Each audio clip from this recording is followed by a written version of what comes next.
Bismillahirrahmanirrahim. Dear students, Assalamu alaikum.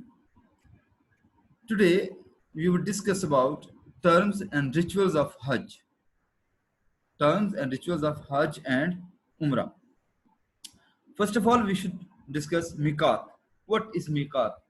Miqat are the places where pilgrims are to wear ihram.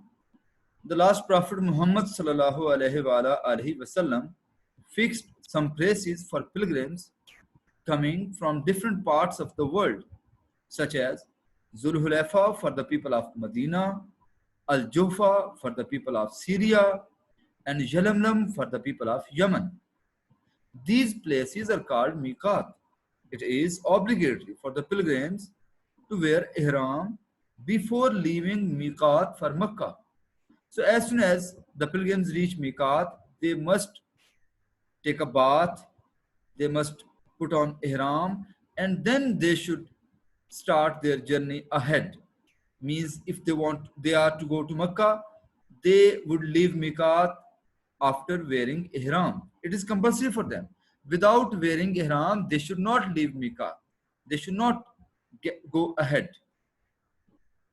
And what is ihram? Ihram is a special dress code for the pilgrims that consists of two unstitched sheets of white cloth. There are two sheets of white cloth.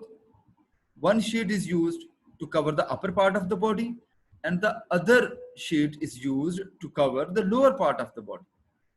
The footwear means shoes.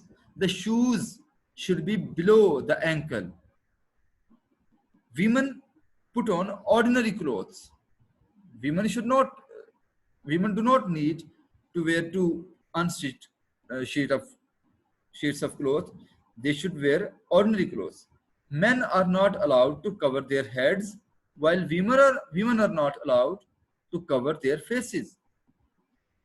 Ihram reminds the pilgrims that all are equal in the eyes of Allah. While making intention for Hajj or Umrah, one must reject and give all egotistical things up forever. So ihram actually is a symbol of equality among the people, among the believers, among all human beings, because all are equal in the eyes of Allah Almighty. No one is rich or poor, no one is black or white, no one is Arabic or non-Arabic. All are equal in the eyes of Allah Almighty. And you know, students, that the status of the people is decided by their piety and by their righteousness.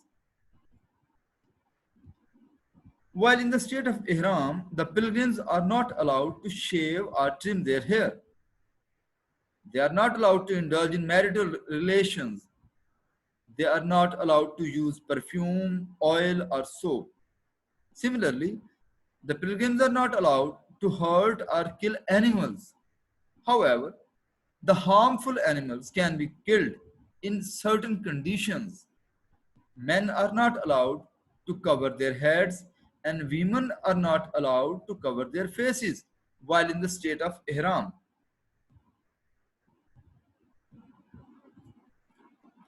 Talbiya. Talbiya actually is a prayer or supplication. It is compulsory for a pilgrim to start proclaiming talbiya as soon as he or she puts on ihram.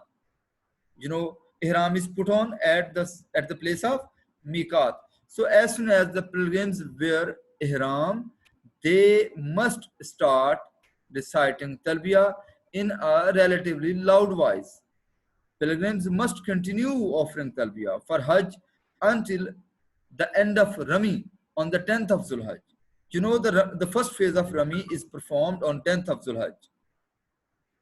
The English translation of the word of talbiya is as, here I am at your service. O Allah, here I am at your service. There is no partner with you. Here I am at your service. Allah, all the praise and blessing belongs to you, and all the sovereignty is for you, and there is no partner with you.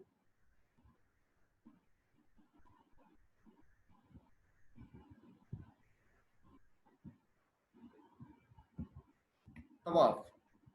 Tawaf means anti-clockwise circumambulation around Kaaba for 7 times.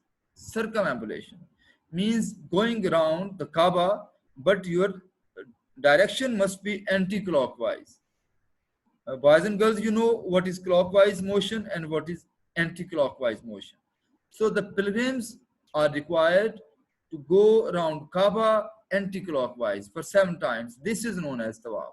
The last Prophet Muhammad sallallahu alaihi wasallam offered Tawaf, running 3 circles and walking the remaining 4. So this way, Prophet Muhammad sallallahu alaihi wasallam completed his Tawaf. 3 circles he ran and the rest of the 4 circles he walked. Then he offered 2 rakat of salah at the station of Ibrahim.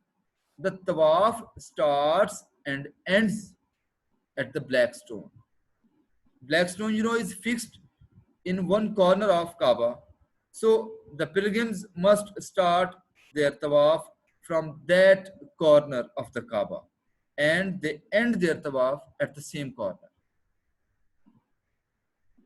Mutaf, the place around Kaaba where the pilgrims offer Tawaf is called Mutaf, around Kaaba. Okay? Istilam. What is Istilam? The act of kissing the black stone in the start of Tawaf is called Istilam. The prescribed method of Istilam is as follows. The palms of both hands are placed on the black stone with the pilgrim's face between the palms. Stone is kissed in such a manner that no sound is produced. If one is unable to get close to the black stone, one should touch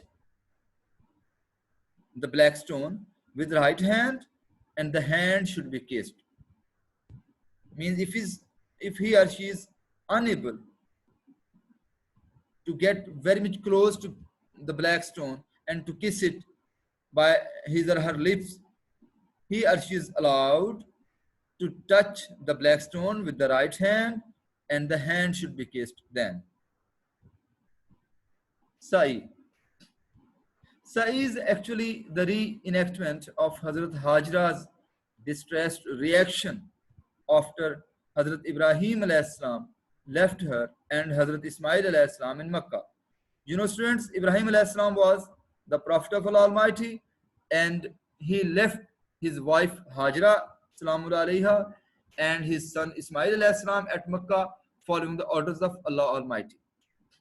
When Hazrat Hajra was left alone along with her little kid Ismail alayhi salam, she ran out of water. She ran between the hills of Safa and Marwa, searching for any passerby who might have water for her little son. After 7 rounds, she went back to Ismail. Actually, she wanted to see Ismail after 7 rounds and found the miraculous spring of Zamzam gushing under his feet, where he was kicking the earth with his heels. The act of Sa'i is an integral part of Hajj. It emphasizes gender equality and honorable status of women in Islam. So this actually, the Sa'i reminds us of the practice of Sayyidah Hajra salamullah alayha. So all the Muslims would follow this practice until the day of judgment. So this actually emphasizes the Islamic teachings about gender equality and Islamic teachings about the women's status. So Islam has given the due respect and honor to the women. Rami.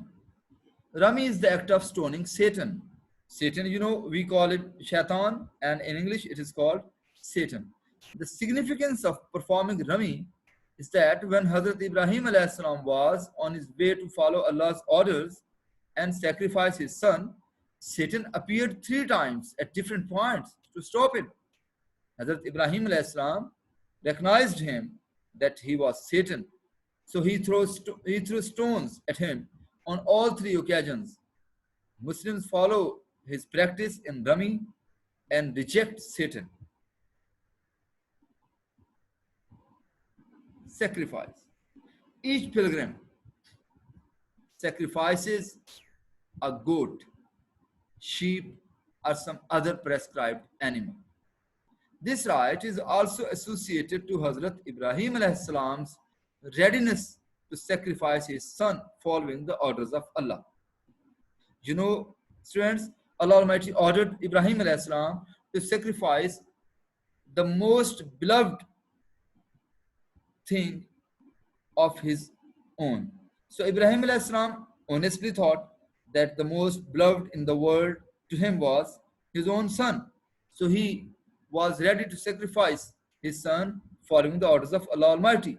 So Muslims sacrifice sheep or other prescribed animals to follow Ibrahim alayhi salam's sunnah. But one may think that why Muslims sacrifice sheep or other prescribed animals? Actually, this is to thank Allah for he replaced Hazrat Ismail alayhi salam with a sheep. Actually, Ibrahim alayhi salam was going to sacrifice his son, but Allah Almighty replaced Ismail alayhi salam with a sheep. Means when Ibrahim alayhi salam sacrificed, he completed his sacrifice, he was surprised to see that his son Ismail alayhi salam was standing aside and smiling.